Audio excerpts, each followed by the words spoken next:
Hi, everybody, and welcome to Ice Camera Action. Yay! Yay! Where everything is fine. Everything is just fine. That's right. Hi. Holly will be joining us momentarily. She's had two events crash up against each other very tightly, so expect her shortly. In the meantime, let me regale you with a story about the past that leads into the future. Oh boy. So, after securing the Ring of Winter, the Waffle crew was forced to abandon the airship they were on when Klauth the Red Dragon attacked them, and they escaped by teleporting to Port Nyanzaru with their guide and the ring bearer, Artis Simbear.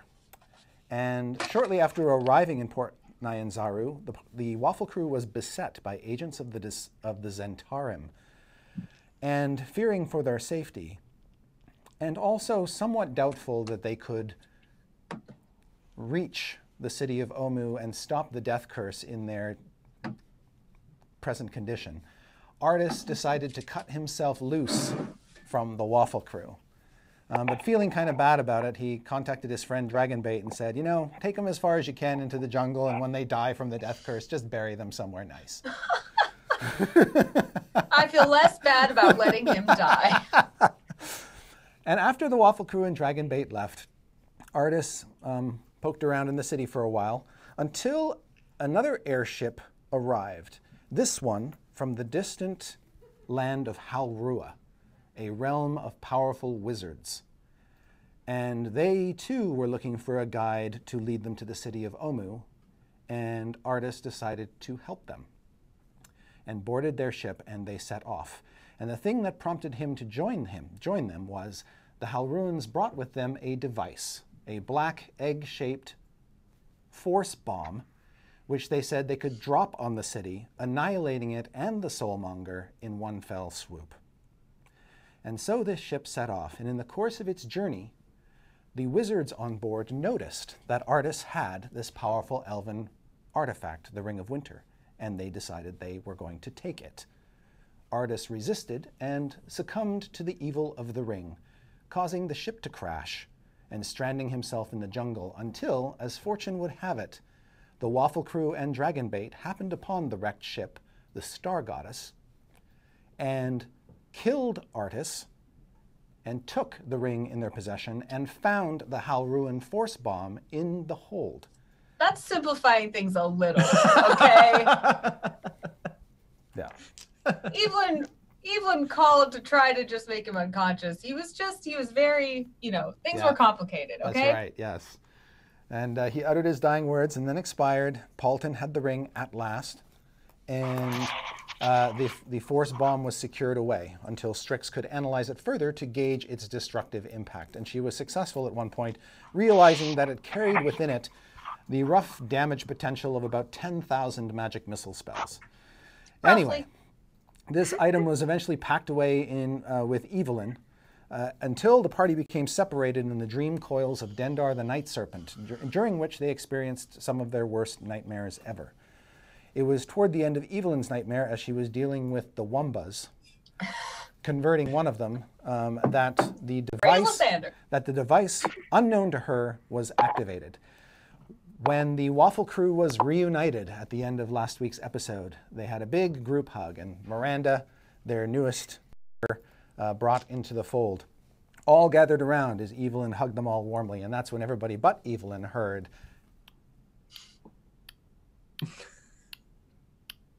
which is probably something completely unrelated. Yeah. Oh, excuse me. Sometimes my body just does that. I had to run from one side of the building into another game, and I don't know where I am. You made it. It's all good. Welcome, Holly. Thanks for joining us. I'm sorry I'm late. No worries. Yep. Also, I had it suggested to me that Evelyn's arms probably, I don't think they're extendo go-go gadget arms, but I think they have I think that her joints can go just a little bit bigger, so she maybe has an even bigger arm span for hugs. Right, she's got the telescoping hug arms. That's great. Just a little bit of an unlatching of the elbow, you know, just yeah. So she's got everyone all wrapped up. She's squeezing real hard. Both cute and incredibly disconcerting. Yeah. Yes. So as usual. As soon as Strix hears the ticking, she just shuts down so that I can go to the bathroom really quick. Okay. I would like everybody else to roll initiative. Oh, what? We're still in initiative? No, you're out of initiative, which is why I'm having you roll again, see? Oh. Oh, okay. 10. So, 10 for Evelyn. 15. 15 for DF. We've got a powerful 7. Okay. 7 for Paulden. Miranda. 19. 19. Am I gonna explode? Yes, this is the order in which you explode. No. Okay, well, you know. You die first. I'll see you guys later. It was a good run. Nice having you. Thanks, Rachel. For coming. Bye. Bye, Yeah. guys. So just to remind you, stalling for time here a little bit, you guys are still in the Fane of the Night Serpent, but you're in a different chamber. You're in a sacrificial chamber that has an altar upon which is splayed the blood-letted corpse of a tiefling warlock that Miranda seems to know, or knew. And there was a secret door entrance through which Miranda and Paulden entered after surviving their encounter with the Hydra. And everybody else just sort of magically appeared in the room. The corpse, the blasted, incinerated corpse of Rosnisi lies all around you, and Miranda took his flaming sword, so she has that. Miranda, when you hear the tick-tick-ticking, what do you do? Because it's a strange noise to you. And you think it might be this little machine woman who's wrapped her arms around you. That's a distinct possibility, but she's also shorter than you are. And when you look over her, you can see that there is a device in her backpack. You can just sort of see the top of it. It's kind of a black egg-shaped device, and you're pretty sure the sound's actually coming from that. Okay, Strix wakes back up and tries to, she's gonna Arcana check the bomb to turn it off. Hang on, make an initiative roll. Oh, I need to roll initiative.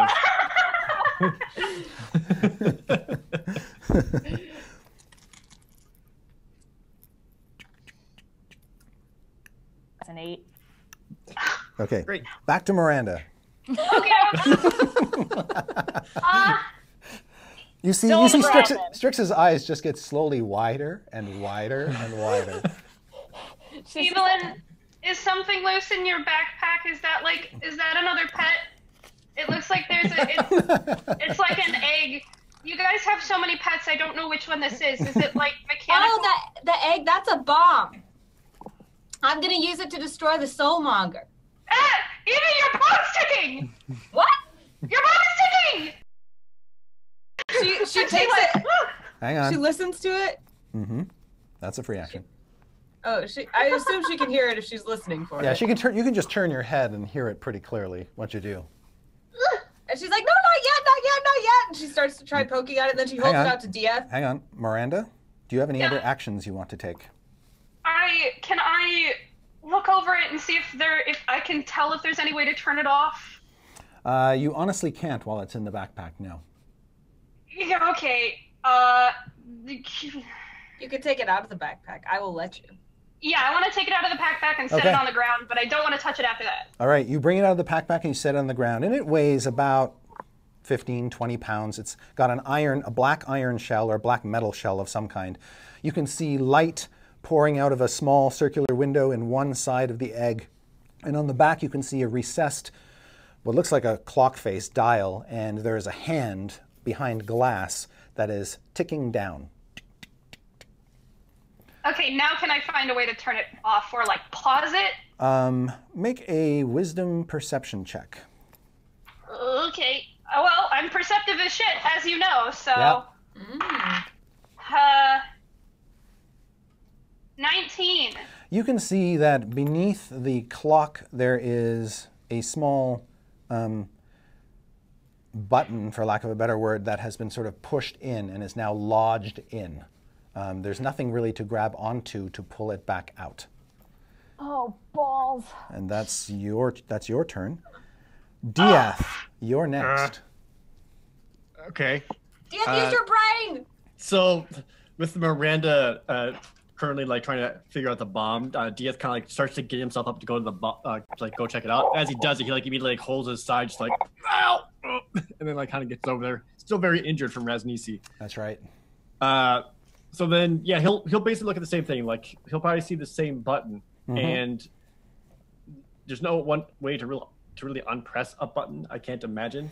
But rather, I'm gonna look at the clock device, like because you said the actual clock on there. Yeah. Whatever mechanisms there is between myself and Strix, I figured somehow maybe we could probably at least get some kind of idea of perhaps how much time is actually left on this thing. Okay. So make a wisdom insight check. Insight? Yeah, to see if you can gauge that. Oh, not really. Do my best. 9. You think, your guess is there's less than a minute. What? You say that out loud, right?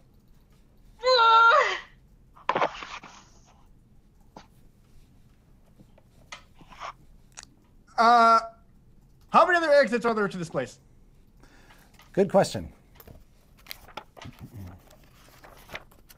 So there is the secret door that Paulden and Miranda opened when they came in. It's sort of at one end of this rectangular room.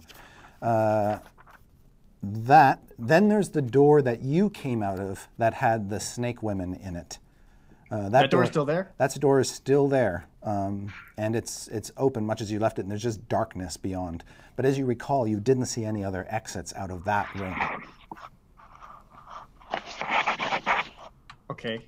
Then you also notice, scouting around, that the rivulets of blood that were pouring out of the tiefling on the altar and onto the floor were being channeled out through small little arched holes at floor level, basically tiny little tunnels that the bloods were going out. In theory, you think you might be able to jam the egg down one of those, but you have no idea where it would go. Or maybe you do. You did see blood pouring out of the main temple of the Fane and into that basin. Yeah, that's only the connection that I really have. Yeah. And more importantly, were to go somewhere that it could potentially reach the Soulmonger and destroy that. Which I don't know. Great. Paulden, freeze it! Okay. Next up is Evelyn. Do I have any sense of knowing where the Soulmonger is? Let me think. What have you been told? No. You just know it's somewhere in or under Omu. You think it's underground. So it might not be hugely far away from where you are, for all you know. And I understand that this bomb will obliterate the whole city, like. Strix gave you the impression that it was a really big bomb. Like the devastation would be huge. So innocents would die. I know for sure.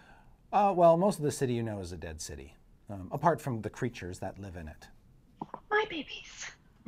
And Miranda's secret army. I mean... By the way, I have a stopwatch going, so let me... What the fuck? Guys! I mean, let's just leave it here and let it blow things up and run. How will we get out of here in time? We don't even know where we are. There's a thing back that way. You don't want to, trust me, you do not want to go that way. Yeah. Miranda could very quickly fill you in that if you follow the secret door that they took, there's a portcullis, and then there's a big frozen section of an underground cavern that Paulden sort of unleashed his icy rage upon, and then there's a huge hydra. Bad. It's bad news, you guys. It's bad. What if That's it for Jared. we were in a hut? And sorry, we're at Evelyn, sorry. Then we'll be buried alive 8 hours I just wanted later. to yell one thing. I Okay. didn't actually do anything. Yep. I just want to say, Dia, you have to ask Sameshka.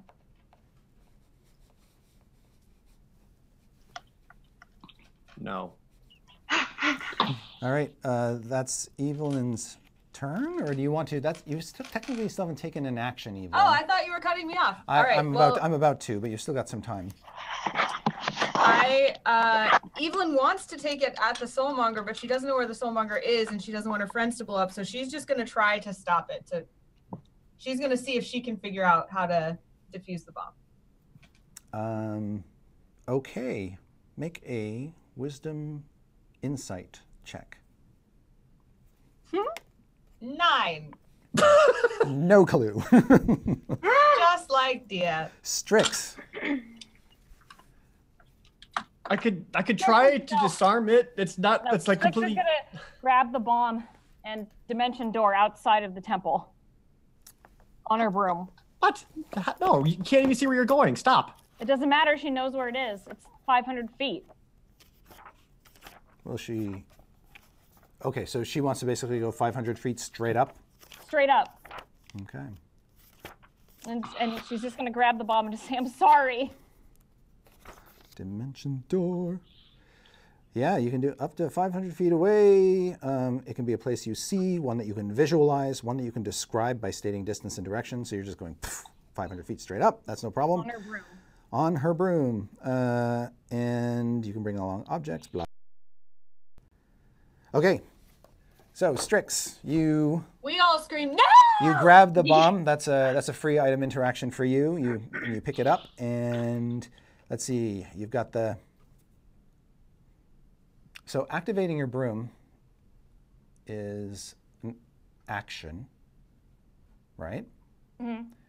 And dimension door is an action. So you can do one or the other.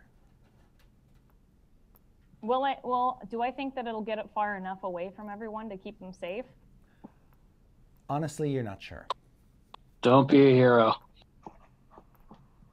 I mean, they'll have lots of ground between them and you.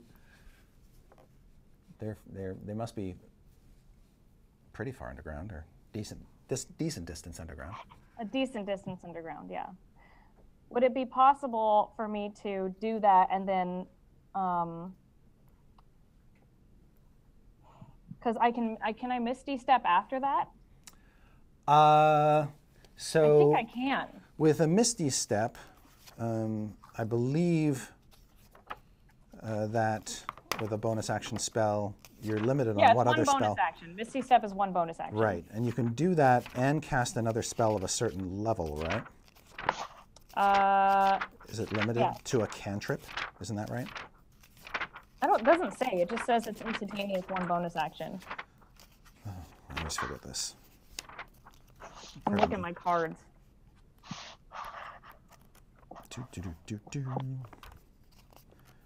Bonus actions. Oh, it says chat saying it's limited to cantrips. Okay. Yeah. Okay. You can't do dimension door. Could I dimension door and throw it through? Yes. Okay, perfect. Then I won't send myself. All right. You cast dimension door and you hurl it through. It goes out to dimension door. You presume 500 feet over your head. Paulden. Okay. So now it's above us. Yes. And Sorry. falling. Yeah. So it hasn't exploded.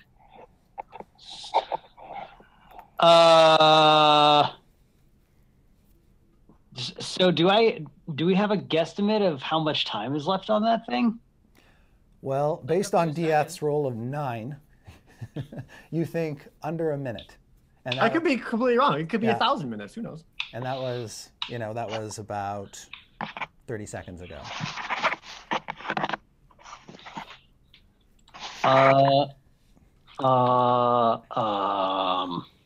please. What? We'll be buried. If it falls down here and explodes, I can get everyone out as a crowd. It'll just take a slow amount of time. It's better than being dead immediately. At least we'd have a chance. Do I have time for a hut? It's an action, so you. Where are the definitely dragon do. bait and the others? Oh shit. They're gone. They're outside somewhere. Oh no. in range, probably in range of the okay.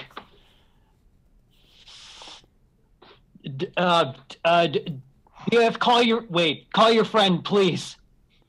Oh wait, Leoma's tiny head has a casting time of 1 minute. Oh. Don't call your friend. Don't do that. What? Why is that so bad? You'd rather let Waffles and Dragonbait die than call. Why don't we want to call Shameshka? I don't want to ever do anything for Is her. that another pet? I don't know who that is. So Yeah, Not she's a exactly. pet. Paulton, would you like to do anything? Okay. I'm her pet. Yeah, I'm gonna tell Dieth to call Shameshka with suggestion. Oh. Okay. No. You cast a suggestion spell on Dia.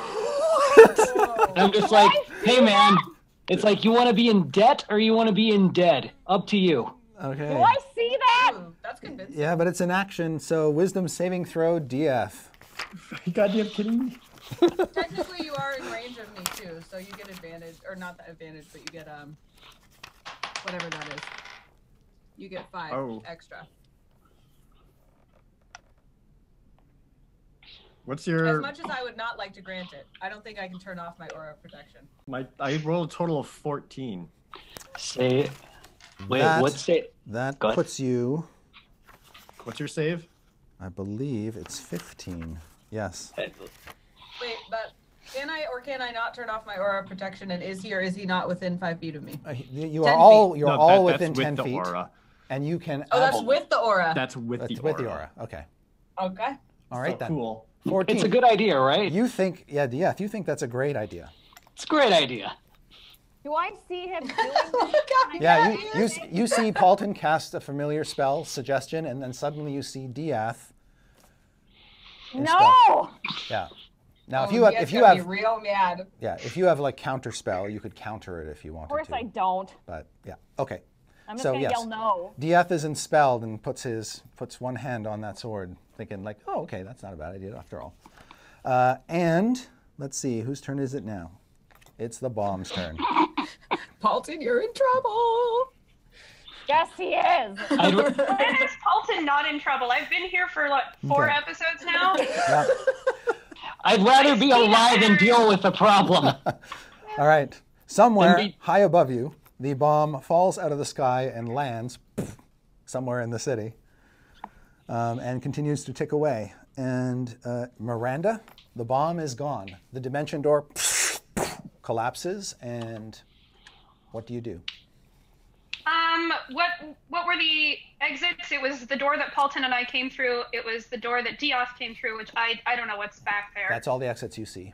That's it. That's all there. Okay. Or you can That's- crawl through a blood channel and see where that goes. Hard pass. Hard pass. And as you look around, you're sort of jarred for a moment. When you look toward your dead companion, Sela, she's kind of staring right at you, just by virtue of you happen to be in the place where her dead corpse is looking. Oh, that's unsettling. Yeah. Can I?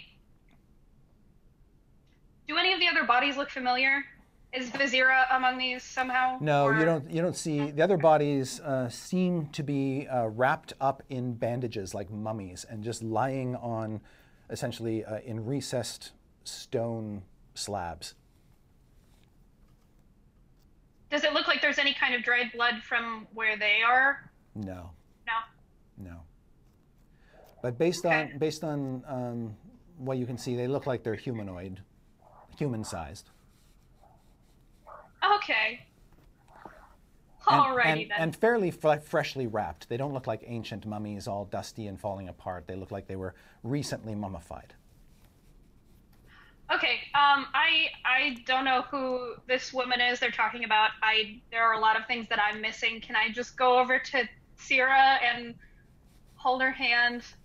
Yeah. I'm just gonna lean down and whisper, I'm so sorry. I didn't get to you in time. I tried. That's when you see the magic ring on her finger. And I'm gonna take it. She would want me to have it. Very, very good. I'm so sorry, She would my have known friend. better. I'll have everyone. Ooh. Yeah. Okay. Ooh, shiny.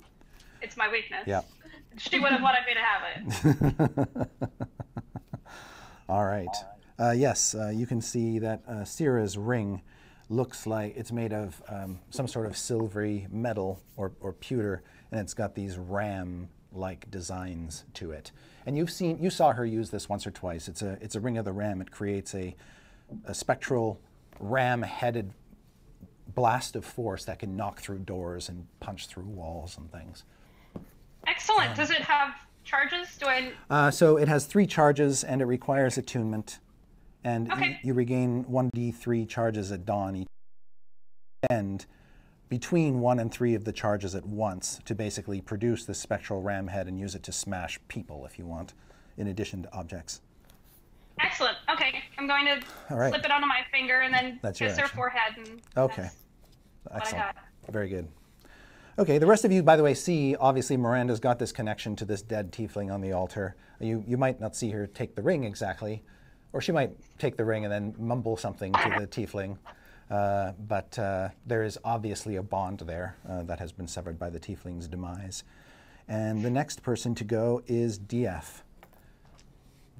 DF, based on the suggestion. So, yeah, because of this suggestion, how would I roleplay this out? You would take. Like, is it something like I would have to do, or just something I'm not heavily considering? So here's how it worked. So you're basically charmed. So you're of a disposition to do as Paulden asks, as long as it is not suicidal. If it's a suicidal command, kind of is. I mean, by a stretch.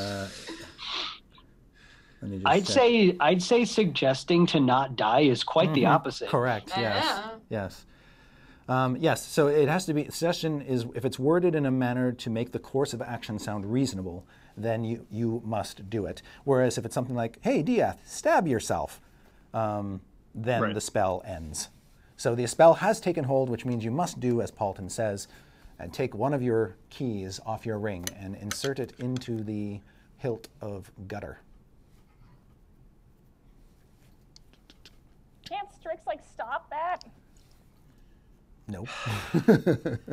So, Paulden's suggestion, fresh on his mind, DF just takes a moment, like, oh yeah, that is a good idea. Takes out gutter, reverses the grip, Oh my god. puts I a key can't in, deal with this right now. turns it, All right. despite everything in my head saying this is awful and I should not do this. All right. As soon as you turn it, a plane of force appears before the sword.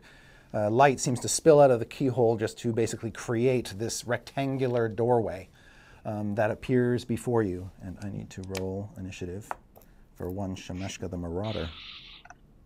Now that she's here, I'm scared. As soon as Strix sees her, she's just like, I hate you! Shh. What's so bad about her? I feel like I missed that part. I don't know who this is. When Miranda can, she's going to run back to Evelyn because I think she feels the most safe with Evelyn of all of these people. All right. Yes, so the doorway appears, and now you're just waiting for this Shameshka to come through. That's Diath's turn. It is now Evelyn's turn. Can't wait to see our old friend. How long does suggestion last, by the way? Is it like a single That's a action, very, very good question. or- So you have completed the action that was required of you, which means the spell ends. Great. So as soon as it's over, I can be like, oh, what the fuck? Yes. You're now staring at this shimmering rectangular doorway in front of you. Well, I mean, now that she's already on the way, it'd be rude to be like, you know what, just go back home. All right, Evelyn. Right? I understand that the bomb has been teleported outside, right? Yes. And I understand that Waffles and Dragonbait are outside. Right? Do you? I ask Miranda. I turn Okay, to Miranda and I great. grab her face. I hold her close and I say, Miranda, where is the owlbear and the dinosaur-looking person and the rest of our pets and party? We're wandering down a tunnel, and Dragonbait was going to keep them safe, and I sent Celery with them. I don't know where they went. They just went down a tunnel. You know that tunnel would have led them outside. They might have gone outside. They might have gone back. Take me to them. Can you take me to them? Maybe. It's a It good requires ways. us going back over the water. And there's a Hydra out there. It's fine. We'll deal with it. It'll be fine. Come on. Oh my God, no! You start pulling Miranda along. Oh God, I don't like it. No, it's fine. I'll go myself. I let her stay, No. and I'm like, you take care of these ones. Paulden, you have them if it gets bad. And she tries to go for, yeah. All right. But a Hydra. So Evelyn, It's fine. She's the only one I trust. No. and now she's gone. All right, so you just boogie on your winged boots. So you can move 60 feet if you just go all out on your turn, which is going to get you 1, 2, 3, 4. So with 60 feet, you blast through the tunnel, you slip through the icy portcullis bars. You're standing on an underground beach in a water-filled cave. There's a boat there glazed in ice fanning out all around it over the water, a clear sign of Paulden's handiwork. And you can get that far and a little bit further, almost to the edge of where the ice stops and the water resumes, and you can see this dark, watery cave in front of you. And you don't... Nice work, Paulden. Looks Yeah. real nice. Yeah, you don't remember... Well, you've never been down here, so you don't know how far you have to go down this water-filled cave. But as far as the Hydra, you don't see it. Okay. And that's Evelyn. And next is Strix. I'm just panicking. She can't do anything. She doesn't know what to do. She can't deal with Shameshka. Not after all the stuff Ooptao said. I don't think she's like, it's a sigil and she's just not okay, so she's just panicking. Okay. She's like, I can't deal with this right now. Like, the bomb's gone at least. Maybe the Death Ward! Do you have any of those left? I think so. I do. I think I do. I only cast one. I cast a dimension door, so I have one more left. Okay. Oh wait, no, polymorph. But then I also have sorcery spells which I can use, or sorcery points which I can use to cast another fourth level spell. Okay. So is I should. Is that what you're going to do? Yes. Who's going to be the beneficiary of your Death Ward? Just gonna cast Death Ward on Dieth. Okay. All right, Dieth, you got it. And that didn't do anything last time! She screams. Okay. Paulden. Hey. You see that there's a shimmer in the curtain of light before you, indicating that Shameshka's arrival is imminent. I'm just seeing everyone's reactions. I'm just like, is she that bad? Who is this? It's like I've worked for worse for less. So I mean, you know, it's okay. So let's see. Bomb is God knows where. Shameshka's on the way. We know where Bomb is. It's maybe 450 feet up. And by our understanding, that isn't far enough away to get from whatever blast it's supposed to be. We're supposed to use it on the Soulmonger. Right. So it's a good thing that someone who is capable of fixing this is on the way. In the meantime, Look at those leadership skills coming through. That's right. just like in the meantime, I'm just gonna cast invisibility on myself. All right, Paulden just folds out of view, is gone. And then you still see Simon holding on to his invisible hand as he turns invisible. Oh yeah. But Simon, reassured by Paulden's leadership skills, just gives Dieth a big thumbs up. All right, and We'll be fine. Shameshka emerges from the plane, I want to vomit. You can see that she is in a resplendent gown that seems to have all sorts of colors worked into it. And you can see that's because it's sort of covered in sequins and it's picking up all the color of your lights and whatnot in the room. And she's got a bird mask on that she's just sort of holding up in front of her face, but then she takes it off when she comes through. And it's made going to such great parties. Yeah, exactly. Yeah, her life is great.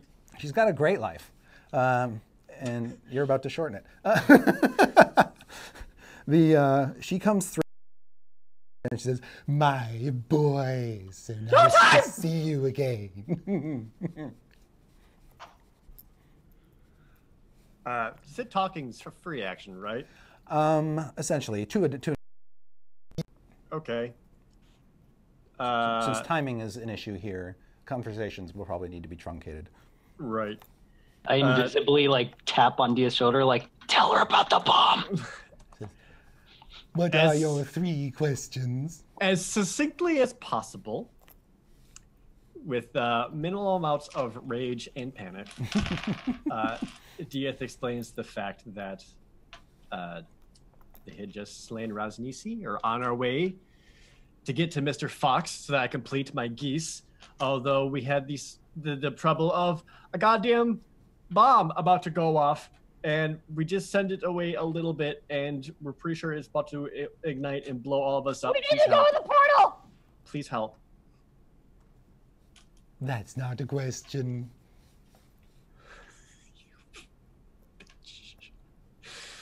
Will you please save us from the bomb?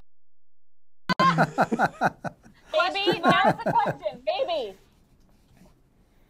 She looks around and she says, "Where is it?" 500 feet up, third dimension door, probably on the surface of Omu. Or maybe deactivate it. Or just, deactivate the bomb, just for a hot minute. That way we can use it when we want, which is used to destroy the soulmongers that we're free to get your shit from Mr. Fox, so we could do what we forcefully promised that I would do.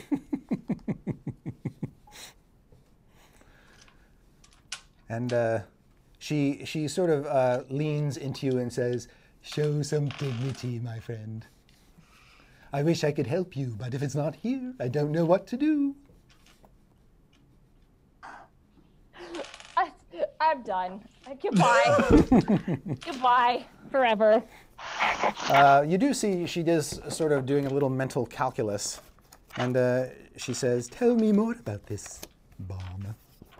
It has the force of 10,000 magic missiles. We found it on the Starfire lady starship. I don't remember the name. I can't remember the name right now. If I check my memory, I'll remember it. It's the Star Goddess. The Star. We found it on the Star Goddess. Is the one true God. She doesn't care about bombs because she wants the multiverse to end. All right.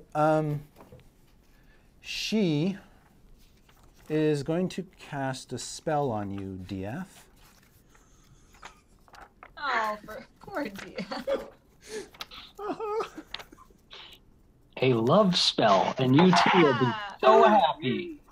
No, and I need you to make a charisma saving throw. Evelyn left.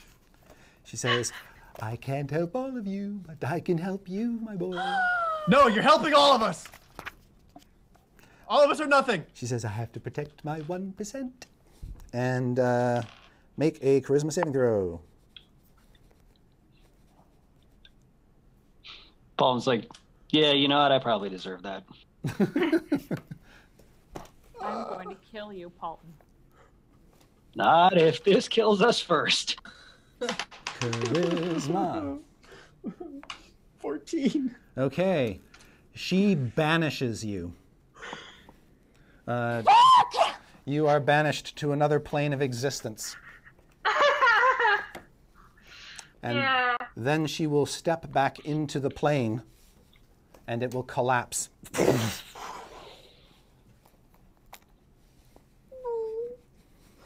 I don't know what just happened, but I don't think that was good. She just literally just sort of pointed a finger at Diath and he just went, boop, gone. Like just blink, gone. All right. Okay. All right.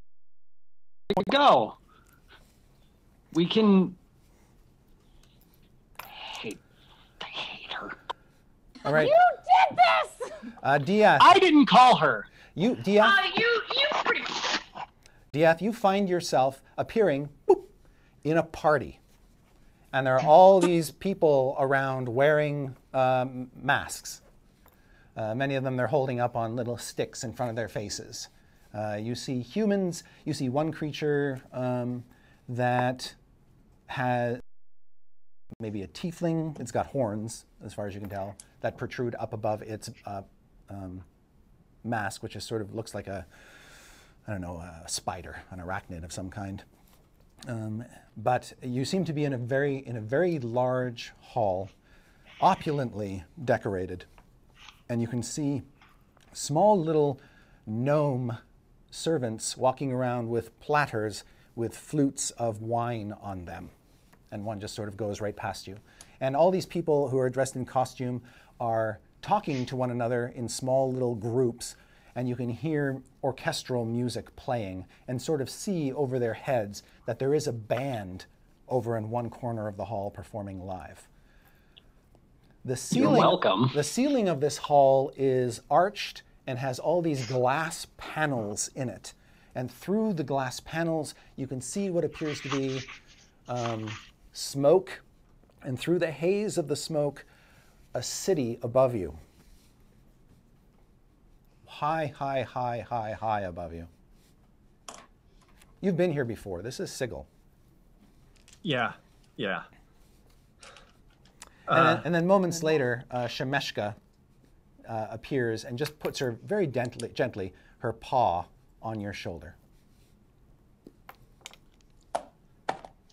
Diath is just looking around and is realizing where he is and who's around him and who isn't. And just there is just going, no. Yes, my boy. No, the others. What about the others? We have to go back. Send me back. That would be suicide. I don't care. I do.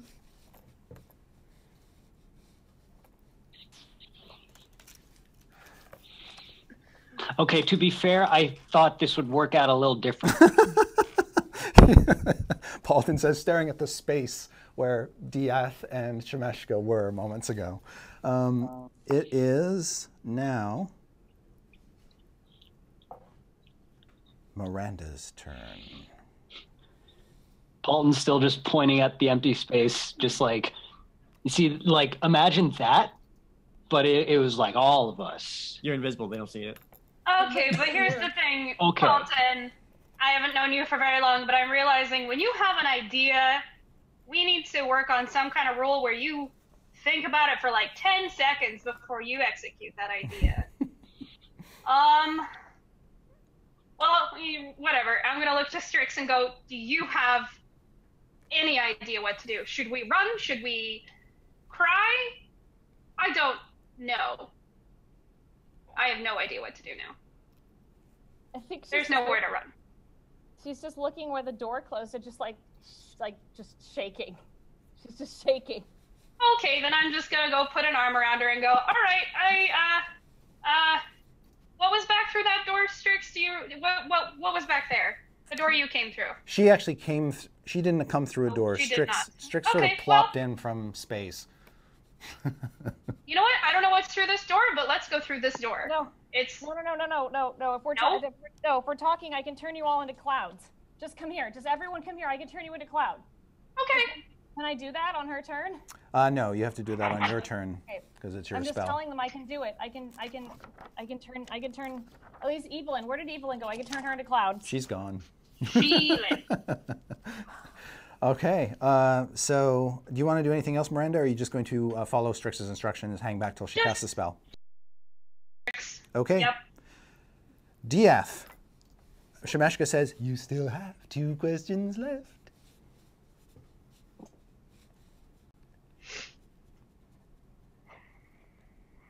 What can you do to save the others? Why would I All do of that? them. Huh? She says, I don't know. I don't exactly know what kind of danger they're in.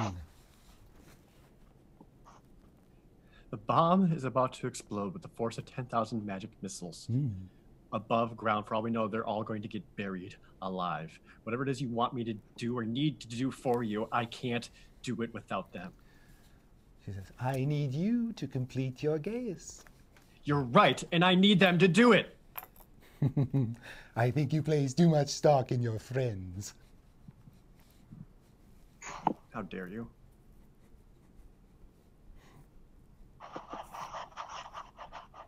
I mean, kind of.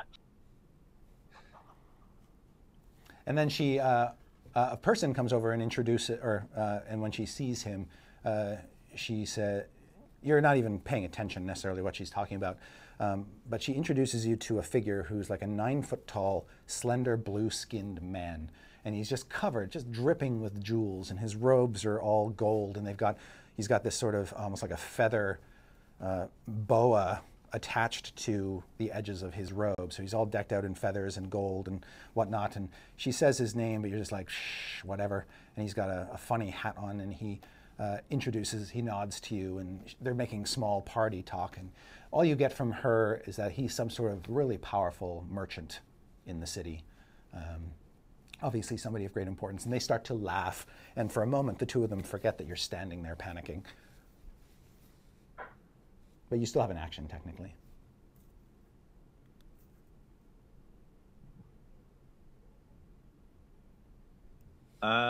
So she banished me, and now she's back here with me. That's right.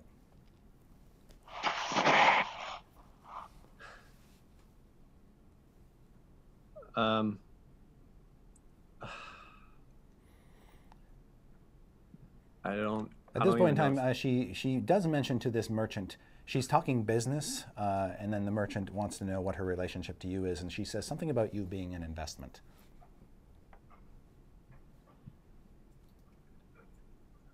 I don't know. And then she sort of reaches over, grabs something, and brings it around to you, and you see it's a glass of wine. You need this. Live it up, my boy. I'm still holding gutter, right? You are. Okay.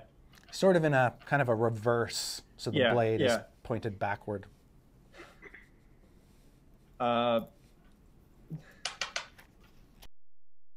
Do I still have the key as well? You have not asked all the questions yet, so she has not asked for the key.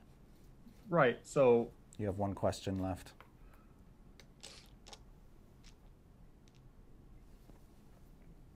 And remember the answers that she gives, as she's told you, she can give an answer that she knows, but she's not omnipotent. She's not omniscient. She can't see things she's never seen before. Yeah.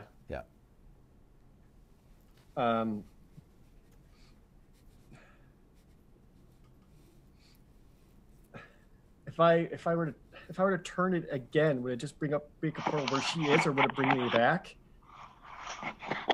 Oh, so you're going to try to stick the key back in the lock? Yeah, like if I just like activate it again real fast, just like just when you stick the key in, back to where I was. When you stick the key in, it doesn't turn in the lock.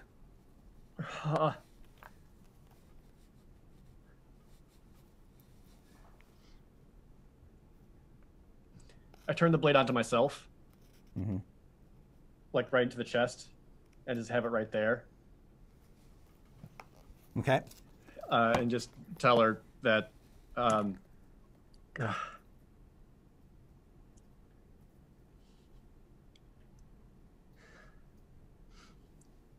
If you want your investment, put me back or save the others. Interesting. A threat. No negotiation. I haven't heard one of those in a while. Okay, so you hold the blade to your chest. That's your action, but you got her attention. And it is Evelyn's turn. Evelyn, you rocket through the caves. let's see, how far are you going to get? 1, 2, 3, 4, 5, 6. 1, 2, 3, 4, 5, 6. Okay, as you bomb through, you don't see any signs of the Hydra. It might be underwater for all you know. The water's too dark to see through. I assume that Miranda and Paulden could take on a Hydra themselves. That's fine. Yeah. And you sort of get a little bit extra out of your boots. You're pushing beyond their tolerance levels as you zip through, and you get far enough that you can see the end of this cavern and the other beach where there is still a boat pulled up onto the pebbles, and there is a tunnel that you know leads up and out. It's the secret tunnel that Miranda showed you to get into the Fane. But you're still at least another round from getting to the surface. I'm just yelling for them at this point. Waffles! Okay. Dragon bait! Yeah, your voice is just carrying up and down this cavern. And you think you might hear something sort of rising up from the water, like a head of a... Just chill out. I'm Just busy. just sort of... Later. This is like after you've gone past, this head surfaces and just try to follow the sound. What that? And then it goes back down under the water. It sort of I'll pokes fight up and you looks later. around. Pokes up, looks around. No more insects? Good. Dives down. Okay. And then it is Strix's turn. So Strix, you've got Miranda by your side. Paulden's invisible. Simon is standing holding onto his invisible hand. What do you want to do? Cry. Cry. Crying is a free action. I'm just gonna sit on the ground and cry. Okay. You plop down and just pull your hat down over your eyes. This is gonna be over soon, at least. All right. She doesn't know what else to do. Paulden's gonna interject. Like, what the hell are you doing? Don't just sit there. We're all trying. I tried stuff. Wow! It didn't work well, but I tried. She just like looks up at him with just like rage and says, "You made him use the key." Paulden, take 5 steps in another direction. Just I a barely. minute, just for a minute. Hey, I don't even listen to people I know, and I barely know you. Well, then fine. I don't care. You still need to take a step back. Do it. Doesn't. One. Okay. One step back. And Paulden, it is your turn. I take a step forward. Whoa! Okay, so you don't see Paulden because he's invisible, but you see Simon still got Paulden by the hand. He I'll re-visible myself just okay. to show the step forward. All right, so Paulden will dramatically reveal himself and then step forward with Simon there. And Simon's holding onto Paulden's hand and looking at you defiantly. Fine. Well, Strix is gonna look at Paulden and just go, "Pike off!" and just turn into a cloud. You see? No, you did this. You started this. You are such a child. If I'm about to die, I'm not gonna do it. I'm not gonna spend my death taking commands from you or anyone. I'm not gonna be bossed around in my last minute to 1,000 minutes, still a little gray on how much time we actually have. I feel like it's been a lot longer than a minute. It's feeling like. Spend that time hurting your friends? Like, you upset her enough she poofed into a cloud. You don't feel bad about that at all? Do you know what won't get crushed to death is a cloud? You know what won't blow up is someone who's not here. I don't know where he went, but he's not here. I'm assuming somewhere with less explodies. Well, yeah, sure. I mean, I hope. It looked fancy, but here's the thing. You hurt your friend, and now she's the only one that's a cloud. Instead of being nice to her, which, sometimes works, you just did a little emotional stabbing. Maybe try niceness. Eventually. At some point. Maybe. Just a suggestion, not a command. Just gonna take a little swig of wine. All right. You don't know me that well, do you? No, I don't. I obviously don't. You want to try that door? Which door? That one over there that we didn't come through, that doesn't have a Hydra. A big, too many-headed, ugly-looking thing. Because so far, that's really the only thing I can see happening, is either us going through that door or us just sitting here and being useless and dying. And I'd rather not die useless. Evelyn went out the way with the With the Hydra, right? That's correct. And the bomb. Going really And the fast, as fast as her little wings would take her. Let's see here. I'm gonna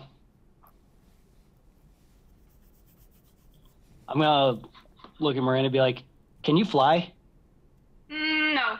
Oh, that's a shame. And I'm gonna hop on my mandolin and go out the way Evelyn went. Oh my god.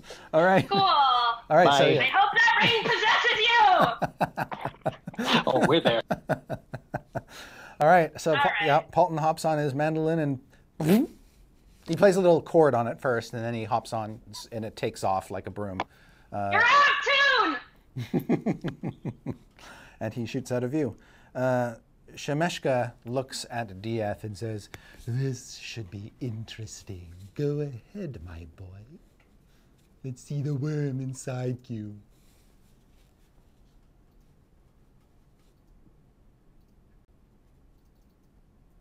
Okay. So one question left. Holding sword. I guess last chance, last attempt.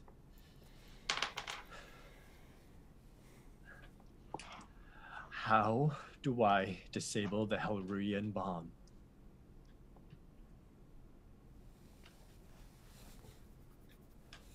You can't.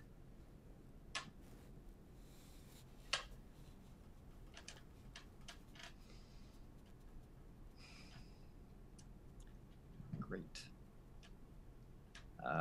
Okay. It's too late.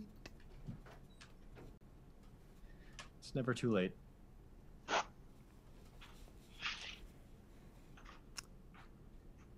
That's her action. Is it her action or yeah, that's her action. So, and she says,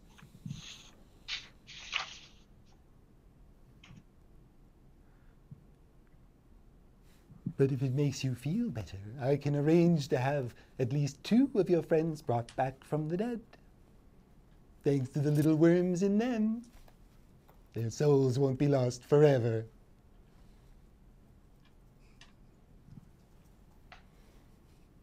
Does that make you feel better, my boy? That's not enough. There's more than 2. Not to me. Next up is Miranda. Oh boy.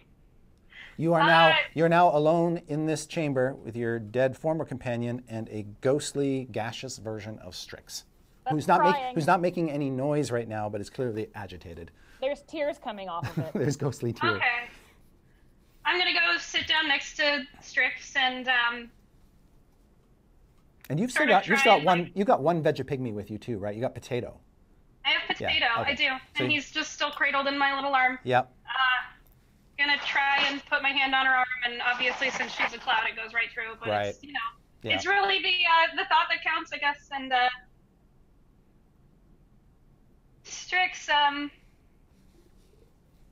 don't know what's gonna happen, but just I don't know. Don't give up, okay? I mean, you can give up on Paulden. I really don't give a shit about him right now. He's whatever. But it's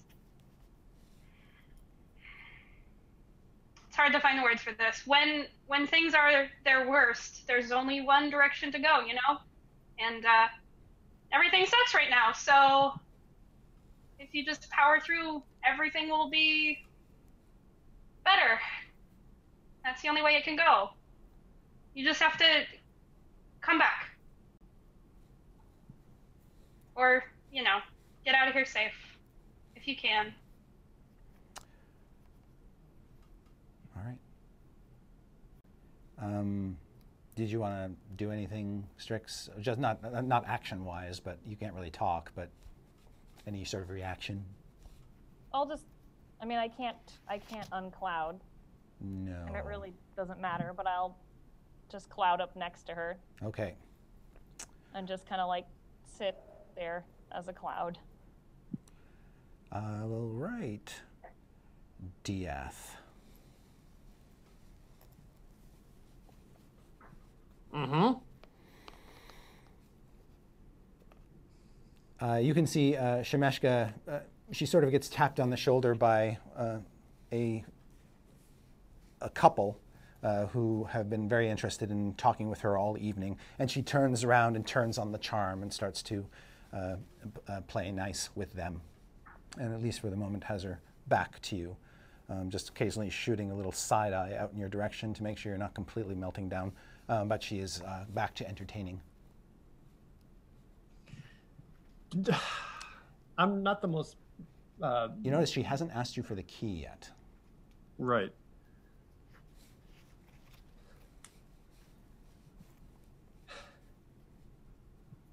I'm not the most magically inclined person, but do I know that she specifically used the spell Banish on me? No, not really. Okay. You've never been subjected to it before? Yeah, so I wouldn't really know anything about it, right? No, you think for all intents and purposes, to you, it's like a teleport spell. It's just taking you to a much farther place than you've ever been.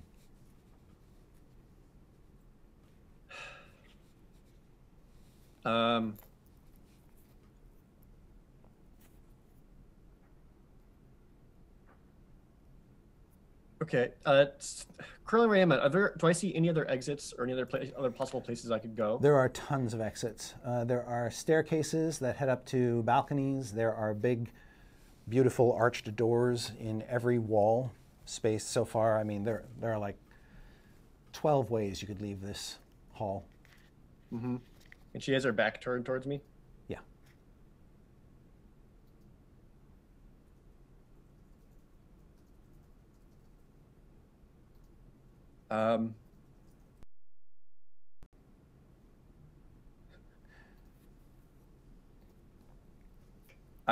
Oh, God. When you look back, you can see up on above a high balcony. You're kind of at one end of the hall, so you're closer to some of the doors than you are to others at the far end where the musicians are. When you look up high, you can see there's this beautiful stained glass window up on the second floor. It's circular and big, and it looks like a clock face, except the hands are spinning around. One hand is going one direction, and the other is going the other way, very fast. And it's monstrous. I mean, this stained glass clock is at least 14, 15 feet in diameter. It's just a feature that strikes your attention. You're not sure what its significance is. There's so much else going on here, but that strikes you as particularly odd.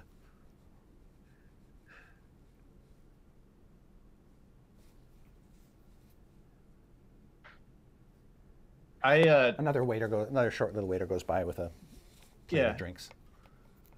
I turned the blade away from myself. Yeah. Stealth up to Shameshka and put the tip at her back. Just so she feels it? Or not as she feels it? So that she feels it, so that I can say something. And if it's the wrong answer, it's going in. Okay, yeah, you get her attention. She feels the little poke of the tip of the sword. Uh-huh. And she stops talking. Careful, my boy. Return me or save them all.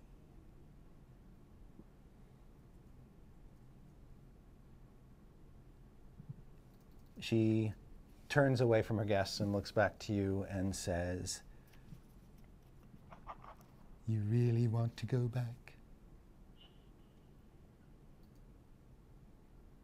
Yes. What if you go back and you can't save them? What will you have gained?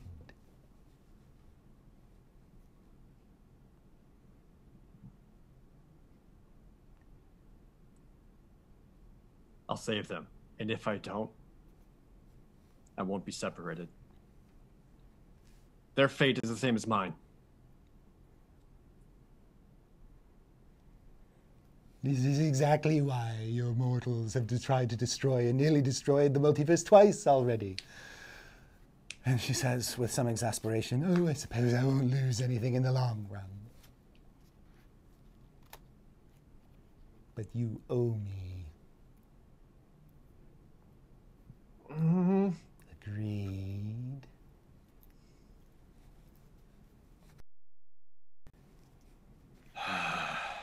This is pro bono. DF just kind of gives like a silent, quick nod. The key. DF gives her the key. She coils her fingers around it, clutches it to her chest, and then banishes you again. Do you want to make a saving throw? No, I want to go back. Okay, you are flung out of her existence. All right, you appear next to the Halruan bomb.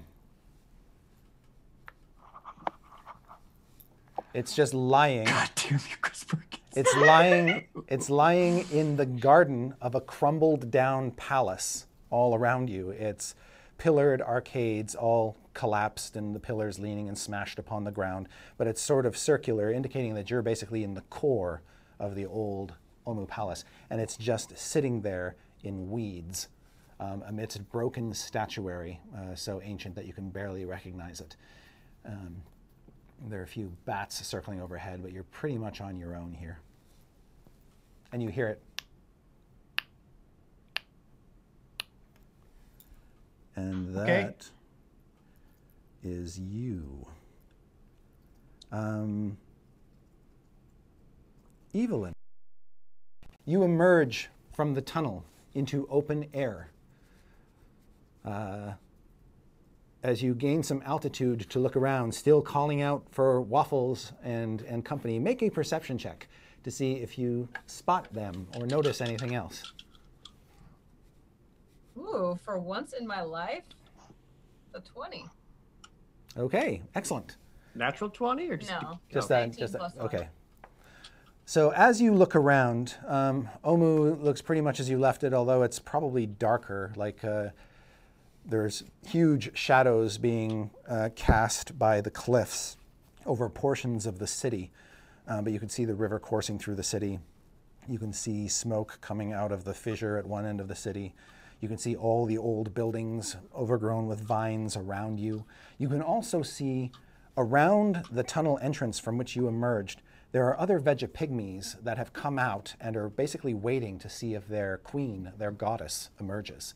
Aww. And as you come out, they're all sort of looking up at you with some mystification, but they're silent and they don't say anything.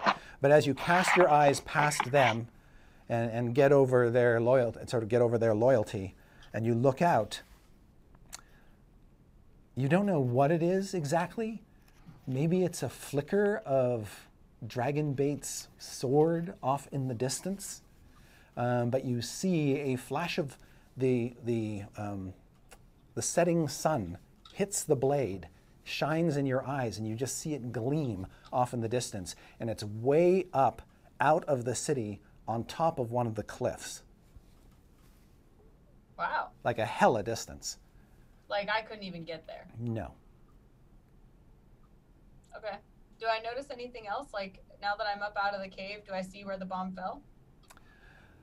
Well, with your roll, no, you wouldn't. Not yet. You think you might have to go higher because if your direction sense is good, and based on your 20 you think it is, that it would have came up and then fallen probably directly in the Omuan Palace. And the Omuan Palace is this series of concentric walls, these circles of walls, which are quite high when they're fully formed. See above them yet. So it fell in the palace, you know that much. So I see Dragonbait's sword glint, and I just assume that he's looking at me or like can see me, and I'm like, woo! You get it! As a matter of fact, from all the way across the city at the top of the cliffs, he sees something bright and golden hit the setting sunlight. This golden glow in the air over the city of Omu. He sees you, looks back at you, and continues to quickly make his way as far away from the city as possible.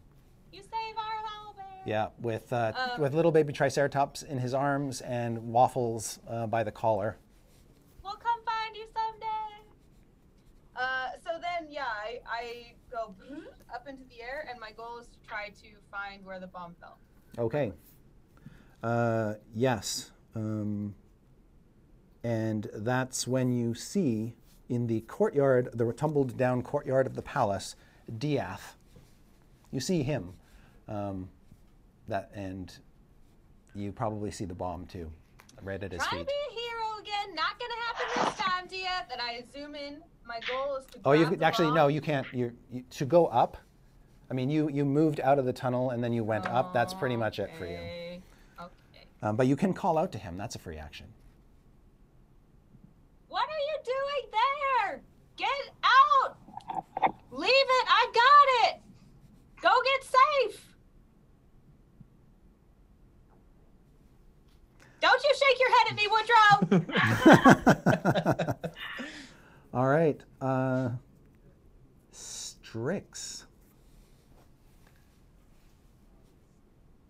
Yes. Would you like to do anything? I will just turn back into Strix next to Miranda. Okay. And I have another gaseous form, and I'll cast it on her. Are you willing to receive the spell, Miranda? It has to be a willing target. Can I tell her something first before she tries to cast it on me? Yeah, you can. Okay, Strix, save that for yourself. I lied to Paulden. You I'm what? gonna let you in on it. I lied to Paulden. I can turn into things, so I can turn into a falcon. Do you want to get out of here? What? I didn't want to leave you behind. I thought that was gonna be a mean thing to do. Well, I can turn into things too. Do you want to fly out of here? Fly though. I can fly on my broom. Let's do that. Okay, then I'll turn into a falcon, or I don't know, what's like the stealthiest, fastest bird I've ever seen. Probably a raptor. Yes. Excellent. All right, so you turn into a raptor, and All right, and I guess I'll just be like. And that'll actually be on your turn, Miranda. So that'll Perfect, something to look forward to. Excellent. So Strix. I just don't even like if everyone's gone, everyone's left me. I don't even want to survive. Miranda's here. I'm with you. Thanks, Miranda. I'm gonna take her hand real fast and say, Yep. I'm sure they're out there. Let's go find them. Okay. And she'll like turn her staff into a broom. Okay. And you hop on, and a big gout of smoke billows out behind you as you take off after Paulden. And that worked better. And then circling around, Paulden, you're riding on your mandolin, going as fast as you can. You go out between the portcullis bars over the icy stuff that you did to freeze the water, and you're able to get past that into the dark cave, and you can't see again. Can I? You're flying in pitch blackness. If I were to fairy fire, wait, can I do? Is it only on creatures or? I'm going to check that, but it might be possible to cast it on yourself. No, you can outline an object. Okay, can I just? If I outlined like my mandolin, would that illuminate enough just to see? So you your mandolin will shed dim light in a 10-foot radius, so you'll have like 10 feet of distance out which you can see. Okay, so that would be at least enough to know I'm not going to hit a wall, right? Correct. Yeah. Okay. Also makes you a very tempting target. I'm aware. Okay, so as you book out over the water, the Hydra, I have to roll initiative for it to see where it's going to land in all of this business. Okay, we'll get to him. But yes, you are glowing and not in danger of hitting anything, and you make your way out, or you start to make your way out over the water of this sunken passageway. And then it is, oh, she's out. So now we're back to Miranda. Miranda, you become a raptor. Yep. You fly out after Strix. I'm gonna try and stay as high as I can and stick to places where I would be mostly in the dark. I want to skirt as much as I can around the water. I understand. No, I can't do that again. Yeah. So thank as you follow Strix out and you get past the billowing smoke coming out of the back of her broom, you do enter that cave, that frozen cave again, and you are acutely aware that there's a Hydra in there, and you keep as close to the ceiling as you possibly can, because that's smart. Okay, and then it is the Hydra's turn. So Paulden, as you're zipping along, all glowy, one of the heads will try to come up out of the water and snatch you up out of the air. It has, Cool. because you are lit by fairy fire, it has advantage on attacks against you. Yeah. Well, is it attacks on me or my mandolin? Well, technically it's your mandolin. So would you prefer if it attacked your mandolin? I think. Okay.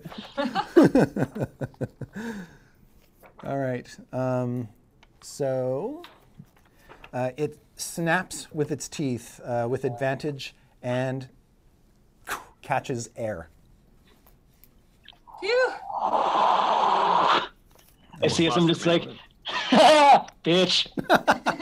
And then you see a wall and you're like, whoa! You veer around it. Yeah, but you have evaded the Hydra. It only gets basically an opportunity attack, or just one attack against you. Yay. And so you leave that in the dust. Next up is Diath. Diath, you are standing over the ticking Halruan force bomb. You get out of there, Woodrow. So- You move right now. So as soon as like DS realizes where he is and like there's the bomb in front of him still ticking, all of like the desperation and panic and like all that heightened emotions, like it reaches such a point that it all just washes away, and now he's just in like this completely serene state as he stares at it. And the first thing he kneels onto it, starts taking the bomb, and is going to find a way to disable it. Now, remember you telling us that there was indeed a keyhole on this bomb. I want to try whatever remaining keys I have on this keyhole first. Barring any of that doesn't work, then it's out of the thieves' tools. I'm opening this up. I'm either going to disable it, find a way to return time, or just jam it. I preferably just jam it so it stops altogether. Okay, so you're going to take one of your remaining keys. Yep, starting with that. If that doesn't work, Okay. then it's the thieves' tools to open it up. And then disable it, jam it, And you whatever. have, what, 4 keys left or 5? I have 4 keys 4 left. keys left. Okay, you stick that key in, and it turns, and you hear it click, and the bomb stops. I'm just holding it right there and just not moving or doing anything else, just...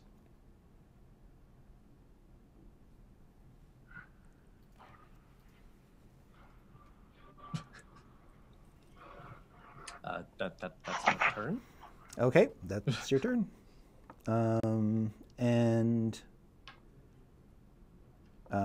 then you see your key just sort of disintegrate. Oh, great. So I lost a key. Yeah. Okay. And I think the same thing, I believe the same thing happened when you opened the Tome of Strahd.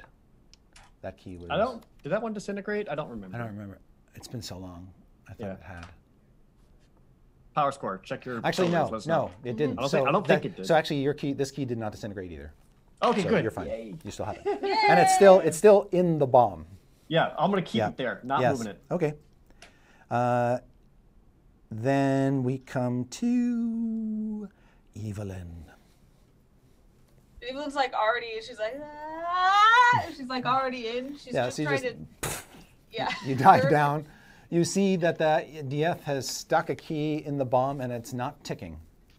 Well, I assume that with Evelyn's perception usually being like it is, she kind of like superhero lands, her feet like crack the ground, and she's like grabbing for the bomb already, and she's like, it's fine, I'm gonna take it up into the sky, and I'm gonna take it as far up as I can, and it's just gonna go poof, and it's gonna be fine, and you guys will be fine, okay, I love you, bye. Evelyn, then- it's off. Oh, good job. How'd you do that? I used one of my keys. And I kind of show her the key still being in there. Do not touch it. Oh, so Shameshka helped us after all. That's so nice. No. No, she didn't. No, she did not. Okay. So, Evelyn, that's your turn. Strix, you're barreling through. You see some bubbles in the water below you. With your dark vision, you can see a hulking reptilian form with many heads, but you're just flying in darkness. It doesn't pay you any heed. You blow past it. Followed soon thereafter by Miranda. And Paulden, you emerge from the tunnels, from the water-filled tunnel. You go up the escape hatch and you break the surface. And as soon as you do, you see this semicircle of vegapygmies standing. Again, they look hopeful, and then their hopes are dashed as you. You gaze out into the city of Omu as the sun is disappearing over the distant horizon, and everything is starting to look pretty dark down here. You don't see Evelyn. You don't hear any earth-shattering kaboom. What do you do? Earth-shattering kaboom. The Illudium Q222 space modulator. Could I like try and take a look around to see if I see where they went? Yeah, you can make a perception check. Okay. Okay, well, fuck me, I guess. Okay, don't perceive them, so I'm gonna use locate creature to see if they're within 1,000 feet of me. Which creature would you like to locate? Let's locate Evelyn, since she was you can pinpoint her. She's not terribly far away from you. She's about 120 feet in one direction, which puts her kind of in the center of the palace. Oh. Okay. I'm going to start heading over there. Okay. Miranda, you follow Strix down the passageway, and to make a long story short, we are out of initiative. Eventually, Paulden will be the next person to land on his mandolin, followed by Strix on her smoke-billowing broom, followed by a raptor with resplendent feathers and some choice words for Paulden, probably. But you're all together in the center of the palace with the defuse bomb. Yay! Let's finish our group hug. Look, we all did it. Come on. Wait, is the bomb good? Are we good? Is it done? Yeah, Dieth disarmed it. Dieth is just like on the ground, like pretty much cross-legged, like holding the bomb, just like head in, just. Look what a good job he did. I knew it was the good idea to give it to Dieth. And to call Shameshka. See, Strix, it was Paulden called Shameshka, and it was a good thing. I ended up being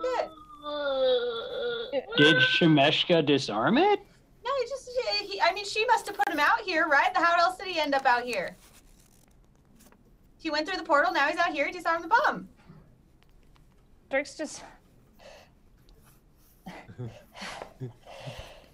She just looks at Paulden, and it's like that whole, like, that fire thing, the Rosnisi thing is like, again, she's like, don't you ever cast that on any of these people ever again. Ever. Okay. To be fair, the situation could have been more under control had the bomb not been transported out before anyone could try to do something about it. Don't blame me for this. Not blaming you, just saying an event triggers another. So don't blame me for Evelyn just kind of like sticks her head in between them. Is like, hey. Miranda just grabs the potato and is like, okay. You guys are both so awesome. I'm so glad you're here. I love. Aren't we all just so good? She kind of pulls them in. She's like patting them and comforting them. Good Lord. I'll turn to Dieth. I'll say, look, I know that wasn't the coolest way to go about that. And I'm also not saying that worked. I'll leave it up to chance that things played out the way they did. I don't know what you went. I don't know where you went, but we're not exploded. So for now, I'm going to say we're in the green. Paulden, you look around and Simon's not there. Wait, What? no. Simon, he was on my mandolin. Oh, you put him on? Yeah. Oh, okay. Sorry, I didn't hear that part. Don't scare me! Don't do that! He's there. Sorry. For a second, I'm like, wait. Oh my god. Where's my boy? The supermarket check, like, Yeah. oh, what is that? Well, Strix will just shuffle over to Dieth and try and pick him up off the bomb. Simon walks over and just like holds the key. No, I'm just kidding. Oh no. Please Yeah. stop touching the bomb. Yeah, She's stop like touching the trying bomb. to pick him up off the bomb. Right. She's stronger than him. Okay. Yeah. Dieth will kind of like slowly rise to his feet. Again, just in a very oddly, eerily calm state. Just like stand up, like just take a deep breath, and just. I understand. You were doing what you thought was best. Strix, I understand what you're doing too. We had to get rid of it. Everything's fine. We're all okay. Dieth will turn back to Paulden and say, but I have never been more hurt in my life. He'll walk past him and go to Miranda and will say, I'm sorry. We couldn't get to your friends in time. It's okay. We all knew coming in here what was at stake, and I didn't really expect us to survive for very long, to be honest. But you know, at least I know now. Right. But I can only thank you for all of the help that you gave. You didn't have to do any of that. And this is our task. This is our mission. I can't ask you to go along with us. I have nothing else. I have no one else, really. I have Potato. And that's it. If you need me, I will be there.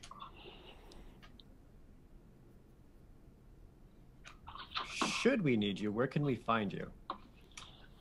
Probably right here. With all of these guys, and she points after her like army that's probably followed her in here. They. Evelyn waves to them. It's possible. I don't think they would have recognized her as a raptor. Oh, So Okay, then they're I'll probably just still point waiting back where they outside. were. Yeah. oh, buddies. So it's just you and Potato. I have nowhere else to go, so I will probably be here with them. I'd like Right. everybody to make a perception check. Oh boy. I think it's just dawning on Evelyn that this whole thing was actually her fault because No, it's Strix's fault. Hold on, because she it was in her pack and she must have just like bumped it and it just like activated, and so her carelessness put everyone in danger. So assuming that I'm gonna roll really poorly, it's because she's like, oh no! Oh, look at that! Actually, she has a moment of clarity and she rolls an 18. 18. Paulden? Well, what's everyone else's perception first? Also 18. I got a 20. 19. I got a 19, but before before even any of that, before anything was perceived, Paulden just turns to Dieth. He's like, hurt. Hurt is what you're going with. Dire means everyone's lives at stake. And you know, again, I said I'm not taking credit, but I'd like to think indirectly it played out in a way where everyone gets to walk away in one piece. And I didn't even look. I wasn't looking for a thanks. I wasn't looking for a good job, but I wasn't looking for a wrist slap, and I wasn't looking for a guilt trip. I thought we came out neutral, but you know what? That's how it is. And you know what? That's what I gather. I gathered that, you know what? There was never a good click with us. So, and hey, the appreciation was shown. And you know what? She's great. And I get it. And it's fine. And Paulden's gonna just open a dimension door and just out. Okay.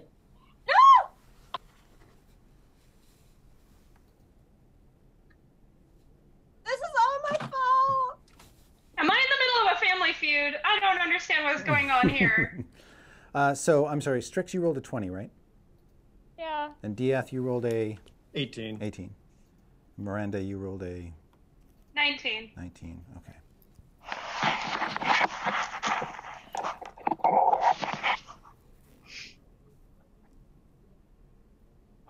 Where did he go?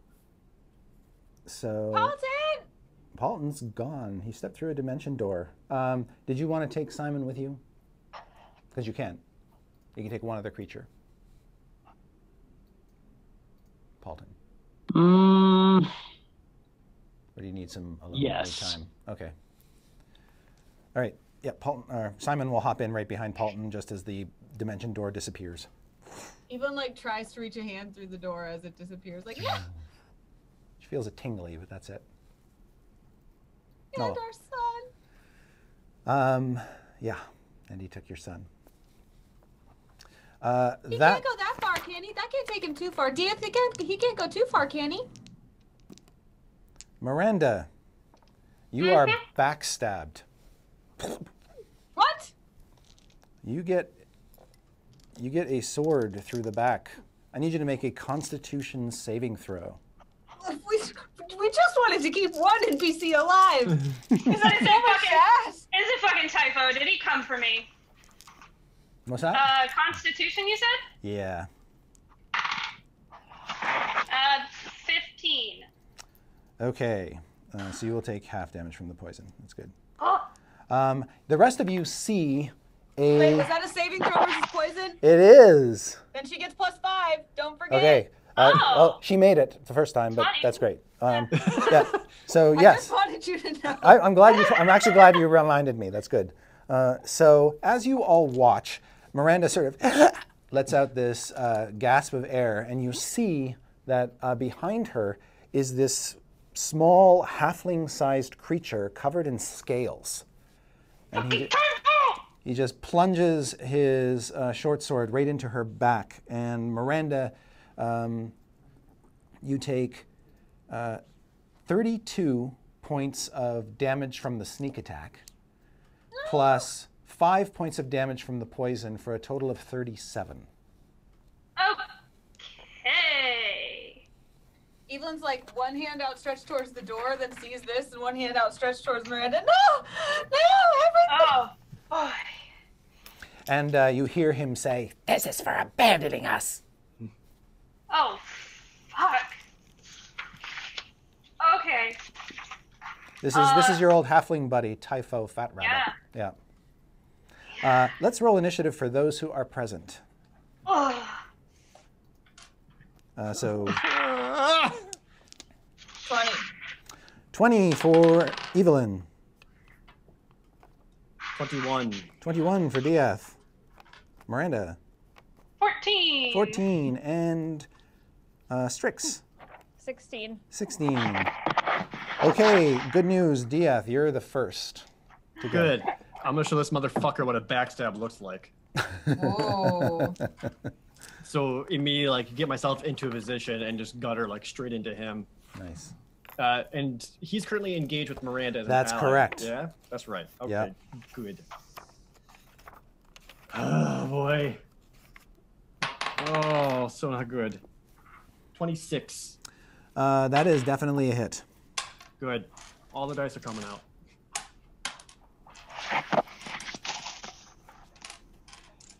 Well, most of the dice. Should be. Yep. Okay. I dropped one. Only one. Okay. Cool. And a cat. And a cat. 25. Ow. All right, so he takes that. That is a grievous wound for him, and he cries out. And Evelyn, you're next. So this creature has just gotten Miranda in the back, and then Dieth just stealthily comes up and slits him one, and he shouts out in pain. Even like almost passively tree banes the heck out of him. All right, make your first attack.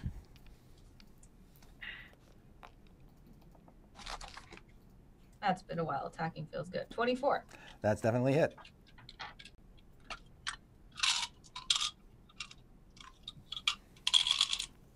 Can I retcon also that she's doing this two-handed? Oh, since yes. I was saying that she's like I said, almost just passive. Yep.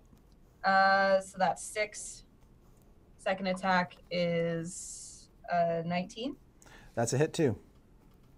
And that's going to be an 8. Okay. He is still alive after getting whacked on and stabbed multiple times now. And it is, he goes basically at the same time as Strix. So Strix, what would you like to do when you see this halfling yuan-ti creature? I'm going to... Oh, yeah, I have plenty of those left. I'm just going to fireball him. Okay. This huge fireball explodes in the courtyard of the palace, strangely so engulfing done right now. only this little creature. Go ahead and Just, roll like, your damage. Screaming. Oh, okay. So he has evasion, and he rolled a nat 20 on his roll. So he dodges out of the way of the fireball in its entirety. Okay. So suddenly you're surrounded by smoke and the smell of burnt branches and vines, but he is no worse for wear. Well, I'm useless then. Just like I was Oh dear. when I tried to move the bomb. All right, and then he is going to go after Miranda again. He's going to make 2 attacks. One of them is going to hit you, Miranda. And he does 14 points of damage. I'm sorry, 12 points of damage. I can't add. 12? Okay. Yeah, 12. His second attack missed. He caught empty air, and it is your turn, Miranda.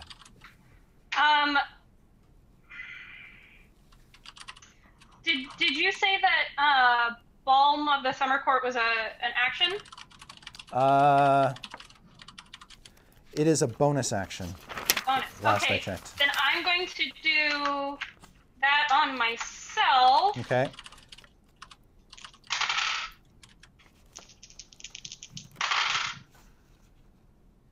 Okay. Okay. So, and then I'm going to, I'm furious. And Miranda just starts sobbing. Absolute guttural heaves as she has to do this, but she's gonna insect plague him. Okay. I believe he has a saving throw in his future. Yeah. It's not dexterity based, so evade that, bitch. Yeah, for real. Yeah. Constitution saving throw. Yeah. Okay. So you engulf him, and he fails. So he is going to take. You casting it at its normal level, 5th level, I guess. Yes. Yeah. So you're going to deal 4d10 piercing damage, as he is gnawed on by insects.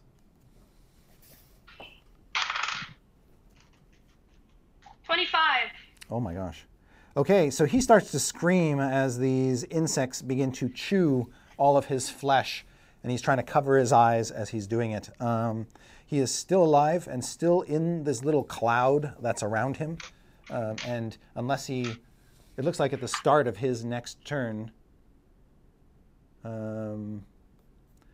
or have as much a creature must also make the saving throw when it enters the spell's area for the first time on a turn or ends its turn there. Okay, so he'll have to either move out of the area on his next turn, or he'll take the damage again. And then it comes back to DF. So you see all these insects begin to swarm around him. That doesn't prevent you from attacking him, Gross. by the by. All right, well, yep, he can have another. Yeah, at this point, it's just letting out so much pent-up frustration. Mm-hmm.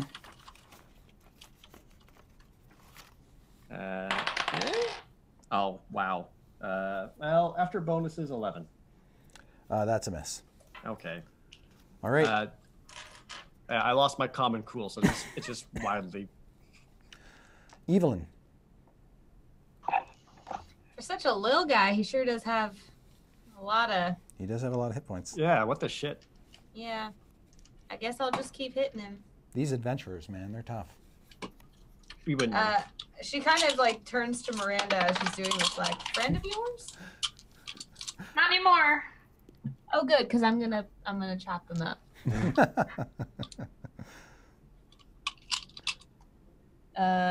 17. Oh yes, that's a hit.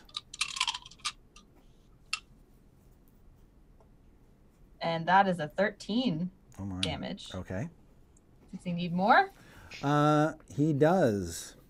He does need You want more. some more, little guy? Yeah. All right. Okay. 22. Oh yes. That was my second attack. In Yep. case anyone in chat is watching, that was the second attack. Just letting you know. And that's 6 damage. Okay, you kill him. Evelyn just chops him down into the ground until he's a bloody pulp. And then there's she just like kind all of- these flies now just sort of, they just land on him and begin feasting on his body. Evelyn's like, that's just real unpleasant. Kind of wipes her And axe off. And as the combat ends, you once again feel the pangs of Paulden's absence. She just kind of stares back at where that door was and blinks. Yeah, I mean, even after that, DS doesn't even take a moment to even recognize Miranda and what she's even currently going through. Mm-hmm. Instead, DS just starts calling out at the top of his lungs. Just, Paulden! Paulden! No! Sorry! He turns back to Evelyn. I'm sorry. And that's where we'll stop.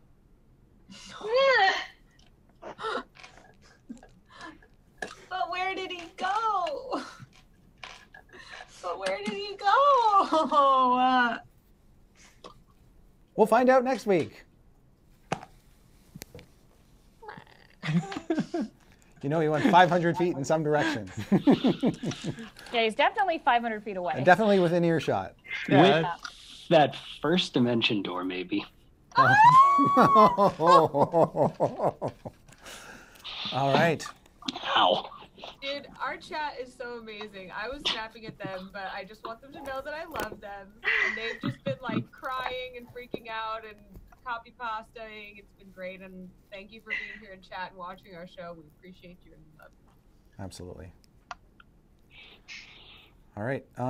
Yes. So the adventure continues next week. Thank you all. Does anybody?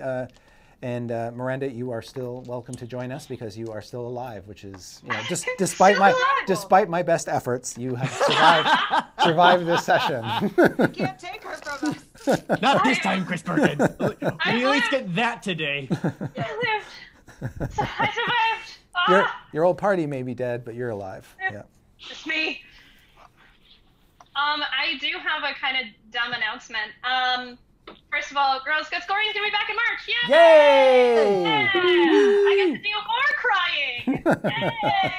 Yay! Oh, and I maybe not this Monday, but next Monday, I'm starting a podcast called Shit Goes Down, and it's my actual first time ever DMing. Oh, outstanding! Outstanding! Congratulations! You are going to have so much fun. I'm terrified. It's going to be. Don't over prepare. That's the secret. I'll try. Yeah. Yeah, that's the secret. That's really funny that you would announce that today, Rachel. Why? Because I was going to mention that I'm going to actually do my first DM campaign.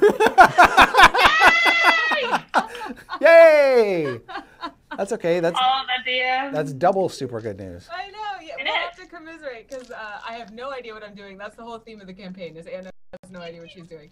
But I'm DMing the Lost Mine of Fandelver, the first, like the beginner set. Yeah. So it's kind of a like, look, everyone says you can DM, so if I can do it, you can do it too, and we're going to try the first adventure together. So watch for announcements about when that's going to happen on Misclicks. My one piece of advice is don't feel like you have to be a slave to the adventure. Change whatever you want. Okay. Yeah. I'll take that advice. Chris Perkins also suggests crush their spirits. Yeah. Make them turn on each other. Remember, drama and comedy go hand in hand. Right off a cliff. Sorry it was late. I made it. Oh, that's okay. You made it though. Yeah. Yay. Sorry, I didn't miss sorry, anything. sorry, your fireball didn't blow anything up. Okay. I know. Messed up the whole episode. But you're all alive. Yay. Yeah. Hey. For now. Despite Shameshka's efforts to get rid of 3/4 of the party. Oh my gosh. Jared was so mad. So mad. Okay. Usual announcements during the Dice Camera Action subreddit. All kinds of cool fan art and fan fiction. Lots of theories as of late, especially with the most recent episodes. Be sure to go over that. Lots to talk about there, I'm sure. Like, I'm very excited to look at it in a bit. me too. Yep. Civil War 2. Yep. And so it's reddit.com/r/dice camera action. Spam that link. And there may be some discussion there about, you know, what would have happened if the bomb had gone off. Well, I was prepared for that eventuality. Unfortunately, it never came. So. Oh. Darn. Unfortunately, he says. Yeah, it's No, I said fortunately. I didn't say Oh, good. I thought unfortunately. you said Did unfortunately. you? No. Because we all heard unfortunately. You're putting uns in my mouth. Oh no. Yes. Yeah. Well, are you going to tell us what would have happened? No. if you looked at his notes, it's just that shrug emoji. But during the episode, I was like crossing stuff out that I knew was no longer even worth looking at because it was never going to come to pass. So. It's just a drawing of Chris Perkins in front of an explosion, like. Pretty much. It just says bomb explodes. Lol. Our bodies go flying off in the distance. It just. The option show is over.